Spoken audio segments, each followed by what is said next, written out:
Gəl bu dəfə sənin özünə baxaq. Özün haqqında nəyi bilməlisən? Bilmirsən, amma bilməlisən. Gəl buna baxaq. Birinci sənin enerjinə baxaq. O enerjidə sənsə, demək ki, açılım sənə aiddir. Gəl baxaq. Bu videonu izləyən ümumiyyətlə kimdir? Kimliyinə baxaq. Hazırda hansı enerjidəsən və narahatçılığın nədir? Bu videonu kimlər izləyir? Aha, bu videonu çox dostcanlı bir insan izləyir. Mən sənə deyim, hər zaman ətrafında olan hər kəsə vaxtında doğru məsləhət verən, doğru yol göstərən, kənardan nə qədər sərt görünsə də, amma ətrafı üçün, öz doğma bildiyi sıx ətrafı üçün çox cana yaxın bir insan var burada. Belə bir insan görürəm. Hazırda hansı enerjidədir bu insan? Hazırda hansı enerjidədir? Hazırda aktiv şəkildə nə isə etməyə çalışırsan.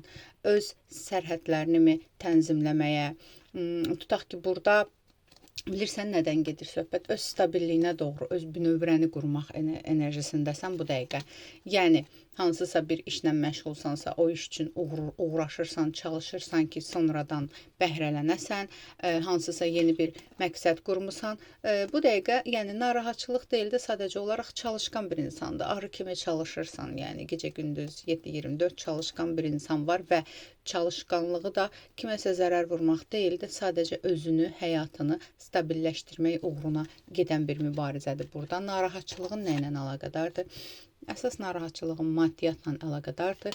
Maddiyyatda istədiyin bir yönə çıxmaq istəyirsən, bir yerdən pul gözləntimi var və yaxud da ki, özün maddi statusunu düzəltməyə çalışırsan. Bu dəqiqə əsas narahatçılıq iş aləmidir, maddiyyatdır və maddiyyatla əlaqədar tutaq ki, hardansa pulunu gözləyirsən və s. bunlardır. Okey, gəl baxaq. Özün haqqında nəyi bilmirsən? Bilmədiyin nə var sənin özün haqqında? Bilmədiyin nə var?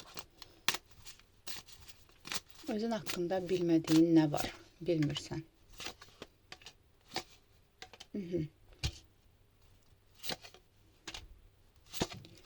Özün haqqında bilmədiyin bir şey var ki, keçmişlə əlaqədar travmaların, münasibətlə əlaqədarmı, ilişki ilə əlaqədarmı, sənin bugünkü günündə mane olur. Mane olmağı nədir? Tutaq ki, münasibətlə əlaqədar keçmişdə hansısa bir xəyanətmi yaşamısan, ayrılıq dövrümü yaşamısan və onu indiyənə daşıyırsan, bugünkü münasibətlərə daşıyırsan və bu sənə mane olur. Bir ilişkidə, bir münasibətdə alma-vermə dengəsini qorumağa mane olur, birinə sonuna qədər güvənməyə mane olur və bir münasibətdə istədiyin kimi ilərləməyə mane olur. Yəni, daima içində xəyanət qorxusu olur, daima içində aldadılmaq qorxusu var, daima içində atılmaq qorxusu var. Bunu bilməlisən ki, bu sənin öz travmanla əlaqədardır. Ola bilsin, bəlkə də münasibətlə əlaqədar çox güvənsiz davranırsan, amma bunun qarşı tərəflə əlaqəsi yoxdur. Bunu demək istəyir kartlar. Gəl yenə baxaq, özünlə əlaqədar bilmədiyin nə var, özünlə əlaqədar. Məsələn, nəyi yanlış edirsən, yanlış etdiyin bir şey varmı, nəyi yanlış edirsən, nəyi yanlış edirsən? Yox, yanlış etdiyim bir şey deyil də, sadəcə olaraq yenə də bu bir dənə budur. Tutaq ki, münasibətlə əlaqədar güvənə bilmirsən. Yanlış etdiyin bir şey yoxdur. Zaten sən münasibətlərdə, ilişkilərdə kiminsə qəlbini qırmamağa çalışırsan. Yanlış etdiyin yeganə bir şey var ki, hədsiz kontrol bağımlısısan. Yəni, hansısa situasiyanı, hansısa insanları, tutaq ki, həyatında olan insanlarımı, münasibətimi, ilişkinimi hədsiz kontrolda saxlamağı sevirsən, saxlayırsan, qorxursan, düşünürsən ki, bir şey əgər bir şeyi davamlı şəkildə tutaq ki, izləməsən, davamlı şəkildə kontrol etməsən, əlindən axıb gedə bilər. Rahat ola bilmirsən, rahatlıq enerjisi yoxdur səndə. Hər şeyi axarına buraxa bilmirsən. Elə bilirsən ki, bir şey kontrol etdiyin qədər səndədir, kontrol etməsən əlindən çıxıb gedəcək. Bu, bəzi şeylərdə yaxşıdır. Məsələn, bu maddiyyatla əlaqədar yaxşı ola bilər, işinlə əlaqədar yaxşı ola bilər, amma bunu ilişkilərə də daşıyırsan və ilişkilərdə bildiyin bir şey var ki, əgər bu insan zaten gedəcəksə, sən 7-24 nə bilim kontrol da etsən, bu insan gedəcək. Rahat olmalısan və sənin olan səndə qalacaq enerjisini özündə aşılamalısan. Gəl baxaq, necə davranmalısan? Buna da baxaq, kartlar sənə necə davranmalısan, necə davranmalısan, nə etməlisən?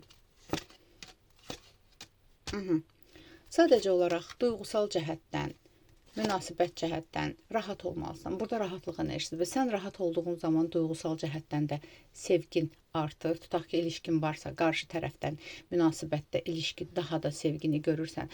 Sən rahat olanda maddiyyat da sənə axır. Sən rahat enerjide olanda hər şey istədiyin kimi gedir. Bu rahatlığı özünə aşılamalısan. Kartlardan sadəcə bir məsləhət var. Rahatlıq və narahat olma, qoruma altındasan. Maddiyyatın da qoruma altındadır, münasibətin də, ilişkin də, özün də qoruma altındasan. Sadəcə bunu özündə qəbullanmalısan. Bu qədər aldım, qəbul edildim. Yaz ətraflı baxım üçünsə profildəki nömrə ilə əlaqə saxla.